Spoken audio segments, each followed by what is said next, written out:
안녕하세요. 크립토TV입니다. 먼저 작년 한 해 쉽지 않은 상황에서도 응원과 후원해주신 분들께 진심으로 감사 말씀드립니다. 그리고 오늘은 26년 초를 잘 넘기면 왜 탄력을 받을 수 있는지 말씀드려 보겠습니다. 올해 유독 빅 이벤트들이 많이 있는 것 같고요. 특히나 코인 투자자에게는 1월을 좀 주목하셔야 되지 않나 생각이 듭니다. 제가 26년도의 주요 이벤트들을 한 신문에서 가져와 봤고요. 특히나 중요한 부분을 좀 빨갛게 표시를 해봤는데요. 특히나 1월 19에서 23일 다보스 포럼 혹은 세계 경제 포럼이라고 불리는데 요것도 주목을 하셔야 될 게 세계 금융 엘리트들이 한 해를 이끌어갈 키워드를 발표를 하잖아요. 그래서 크립토가 여기에 들어가는지도 한번 지켜보시면 좋을 것 같고요.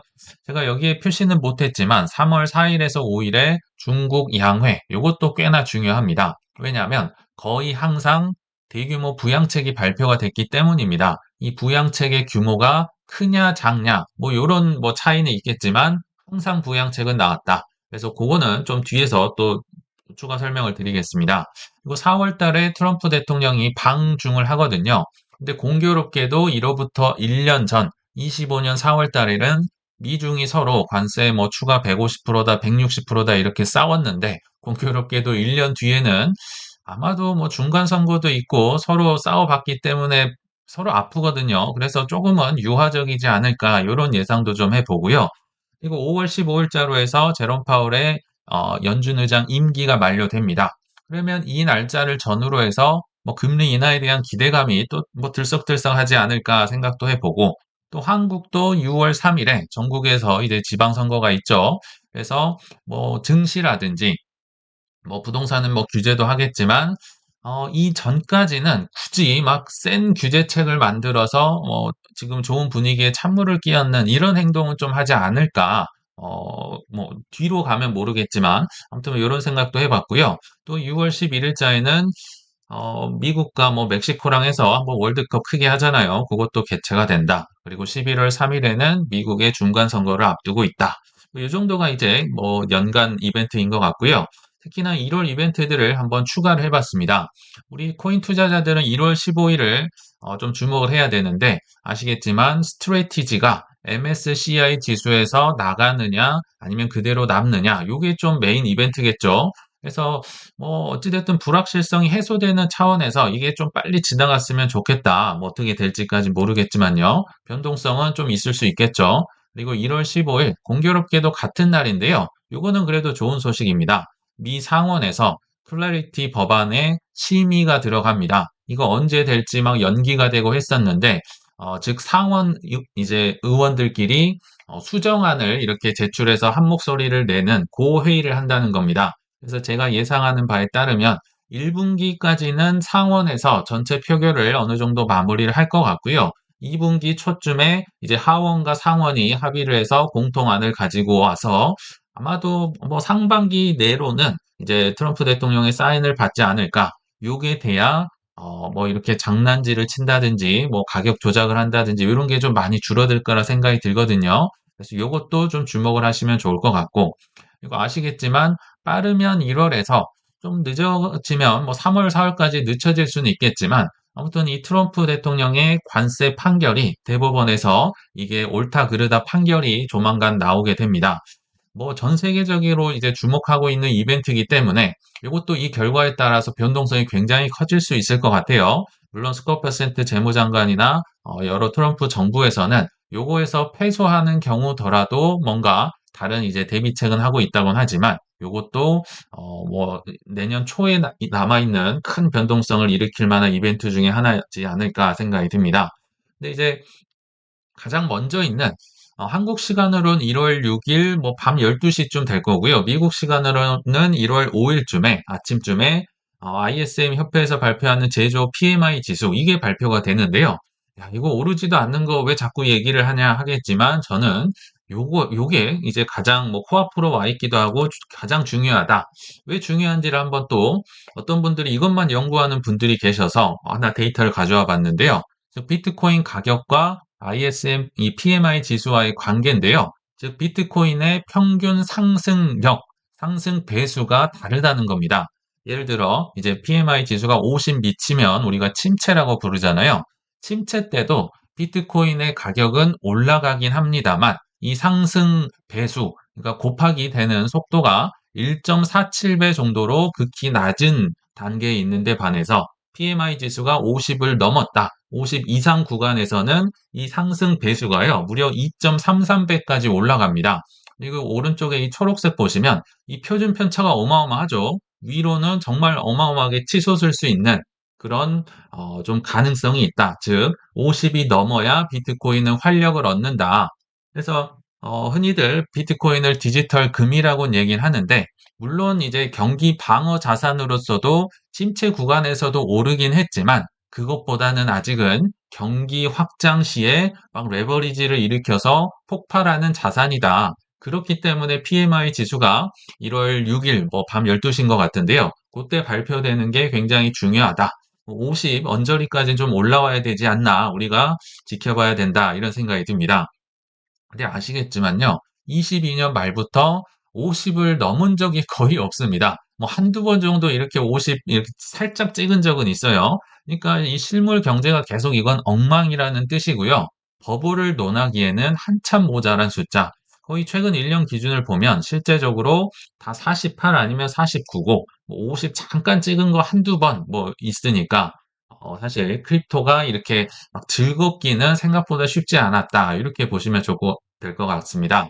근데 그나마 다행인 게 중국에서는 이미 중국뿐만 아니라 전 세계는 이미 돈을 풀고 부양책을 많이 쓰고 있어요. 미국이 이제 좀 덜 썼을 뿐이지. 중국 부양책에 지금 중국에도 이 제조업 PMI 지수가 있거든요. 근데 이게 9개월 만에 드디어 확장 50 위로 뭐 정말 힘들게 50.1을 기록을 한 것 같습니다. 그래서 예상치를 상회하면서 중국이 일단 먼저 올라왔다. 그러니까 PMI 지수도 지금 9개월 만에 52로 올라왔고요. 중국의 소비자 물가 지수, 그러니까 미국은 물가가 높은 걸 걱정하는데요. 중국은 이게 마이너스에서 이제 막 올라온 겁니다. 그러니까 중국도 그렇고 디플레를 겪고 있다가 오른 게 좋다는 거예요. 지금 물가 상승이 올라왔다는 게. 왜냐하면 경기가 너무 힘들었기 때문에. 근데 이걸 왜 소개를 해드리냐면 중국이 이제 뭐 전 세계의 뭐 공장이다 이런 얘기가 있잖아요. 그렇다고 해서 항상 미국 이 PMI 지수에 선행을 하는 건 아닙니다. 제가 뭐 이 공간이 많지 않아서 결과는 안 가져와 봤는데요.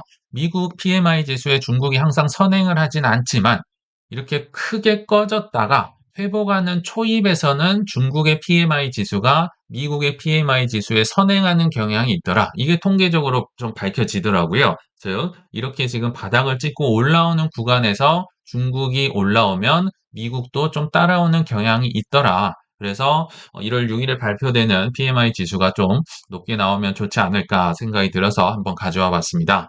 자, 이제 본론으로 들어가 보겠습니다. 왜 초반을 잘 넘기면 뒤로 갈수록 좋아질까? 뭐 중간 선거다. 뭐 여러 가지 얘기를 많이 드렸는데 다른 방면으로 한번 소개를 해드려 볼게요. 의외로 물가가 이 좀 상승세를 촉발할 수 있겠다라는 생각이 드는데요. 우리 뭐 저번 CPI가 낮게 나왔다. 뭐 예상은 3.1이었는데 미국 정부에서 발표한 게 2.7이 나와서 이거 너무 벌어진 거 아니야? 이거 뭐 조작한 거 아니야? 이렇게 했던 거 기억나시죠? 자, 근데 트루플레이션이라는 민간 업체에서는 심지어 CPI가 1.99 이게 근데 실시간으로 변동이 돼서요. 뭐 1.99 됐다, 1.8 됐다 뭐 이러거든요. 아무튼 여기 BLS 리포트 이거는 이제 미국 CPI 100년도 넘은 이제 공식 발표 기관인데요. 2.7이 나왔는데 트루플레이션에서는 CPI가 1.99랍니다. 뭐 심지어 1.8도 막 나오고 하더라고요. 이거 개인 소비 지출 PC도 1.84. 미국 정부에서 발표한 것보다 훨씬 낮고 이거 누가 정확하냐? 여기에 대한 논란이 있을 수 있는데요. 자, 이걸 한번 파고 들어가 볼게요.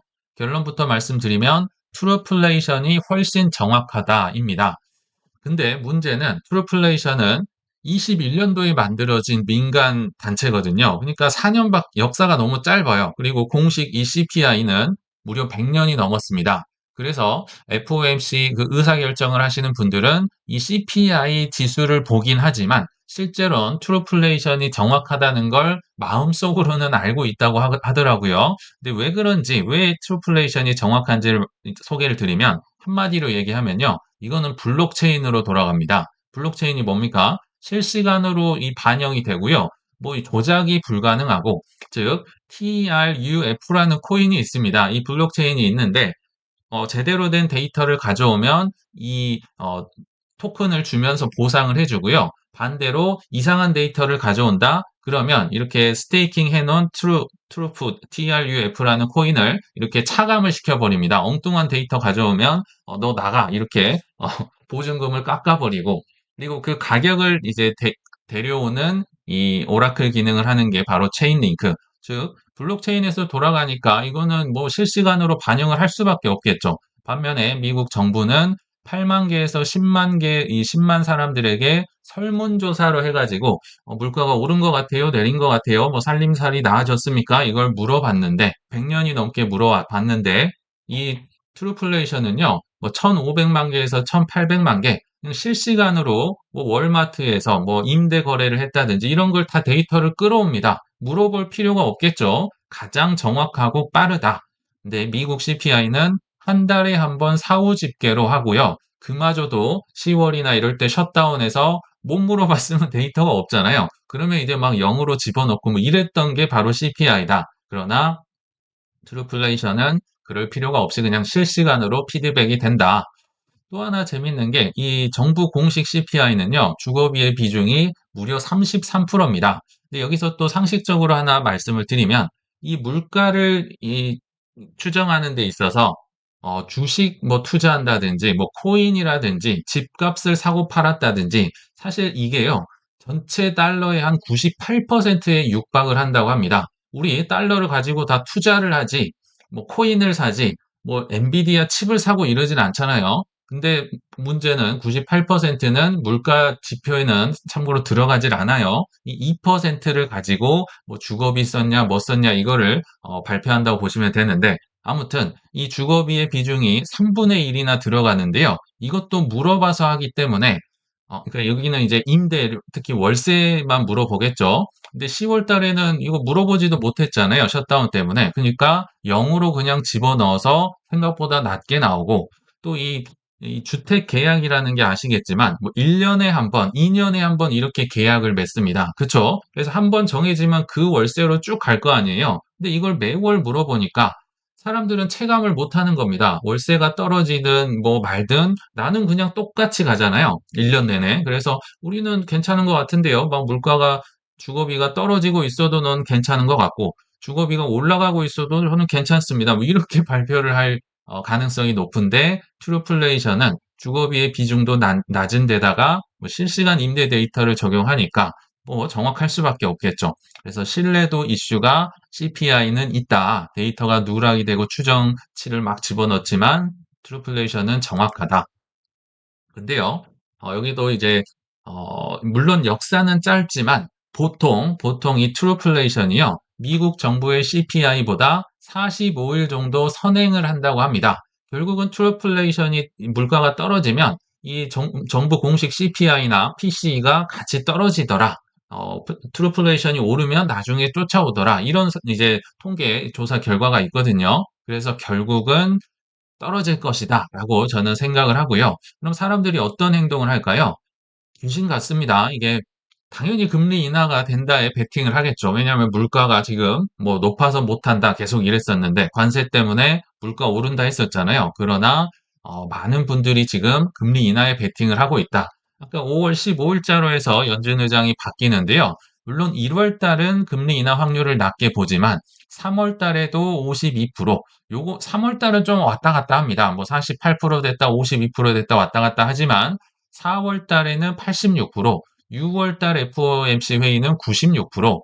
지금 모든 전문가들이나 CME 패드와치가요, 내년에 2번 정도 인하한다라고 보고요. 그 2번도 명확하지 않습니다. 한 30에서 뭐 35%뭐 왔다 갔다 하더라고요. 두 번 인하 확률이. 그러나 돈을 베팅하는 좀 이 정확하게 보는 사람들 입장에서는 이제 상반기 내에 2번에서 많으면 3번까지 나온다. 왜요? 물가가 잡히고 있으니까. 이렇게 보시면 좋을 것 같습니다.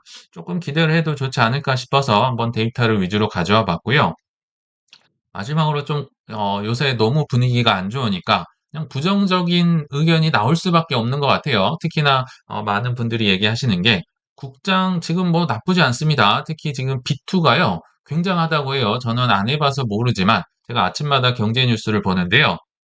이 증권 담보 대출 이거를 담보로 해서 그걸로 또 투자를 많이 하시는 분들이 국장에 많나 봅니다. 근데 그거를 지금 너무 많이 하다 보니까 한 3개 정도 되는 증권사에서요. 이 증권담보대출 한도가 끝났다고 해요. 예산이 있어야 빌려주겠죠. 그게 이제 끝날 만큼 예산이 소진될 만큼 사람들이 많이 지금 들어가 있다고 합니다. 참고로. 그리고 AI 버블도 계속 꺼진다, 꺼진다.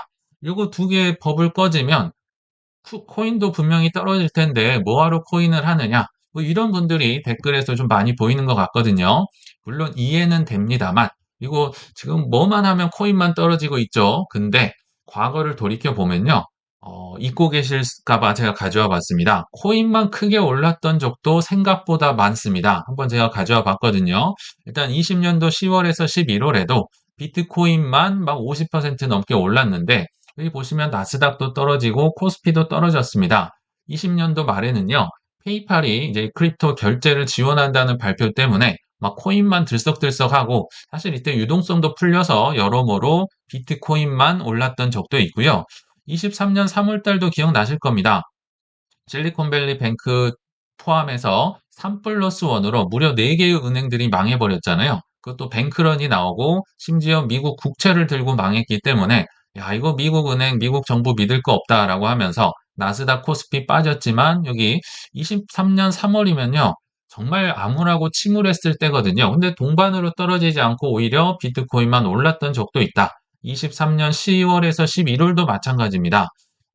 비트코인 혼자 28% 올랐는데 나스닥 심지어 코스피는 마이너스 10%까지 떨어졌네요. 이때는 비트코인 현물 ETF 승인 기대감으로 비트코인만 올랐다라고 하는데 이것도 따지고 보면 재밌습니다. 왜냐하면 블랙락은 분명히 23년도 6월 달에 게리 겐슬러의 칼춤 이후에 6월 달에 이 ETF를 신청을 했거든요. 근데 그때까지는 재미가 없다가 10월 11일 되니까 막 급격하게 올라가고 참 인내가 얼마나 힘든지를 보여줬던 보상을 줬던 사건이고요. 24년도 11월 달도 이때는 나스닥도 올랐지만 나스닥은 조금 오른 데 비해 비트코인은 정말 많이 올랐거든요. 근데 코스피는 여전히 저는 이때가 코스피에 거의 막차지 않나 이런 생각이 드는데 뭐 트럼프가 당선됐기 때문이겠죠. 그래서 한국 증시는 뭐 관세 우려로 뭐 엄청 떨어졌다라고는 하는데 관세뿐이겠습니까? 이때는 한국 증시가 안 오를 이유가 저는 수십 가지 있었다고 생각이 듭니다.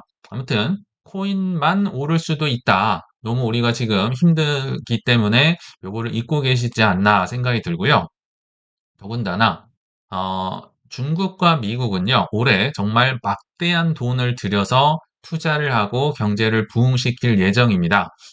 상징적인 거 몇 개만 가져와 봤는데요. 아까 3월 4일경에 중국 양회한다고 말씀을 드렸죠. 벌써 15차라고 합니다. 우리 예전에 국토개발 5개년 계획처럼 이제 15차 5개년 계획을 첫 해를 이제 올해 맞이를 합니다. 뭔가 부양책이 굉장히 많이 나올 텐데요. 특히나 키워드를 하나만 꼽으라면 내수 확대입니다. 돈을 무진장 풀어서 내수를 키우겠다. 왜냐하면 미국과 싸워보니까 미국에 뭐 수출하거나 이러고 싶지 않은 거죠. 이거 안 되겠다. 우리 인구도 많은데 내수를 키우자. 근데 내수가 지금 엉망이잖아요. 아까 물가 마이너스인 거 보셨죠? 뭐 부동산도 말할 것도 없고. 그래서 엄청난 돈을 투자할 예정이라고 합니다. 그리고 하나 예를 들면요. 중국 정부의 B2가 이번에 어마어마할 것이다. 특히 GDP 대비한 재정 적자율이 3%를 넘어가면 안 된다. 이런 룰이 있었거든요. 근데 올해는 바뀌었어요. 지금 4에서 4.2%까지 늘릴 수 있다. 왜요? 빚을 져서라도 미국은 이겨야 돼. 이게 지금 중국의 분위기라고 보시면 됩니다.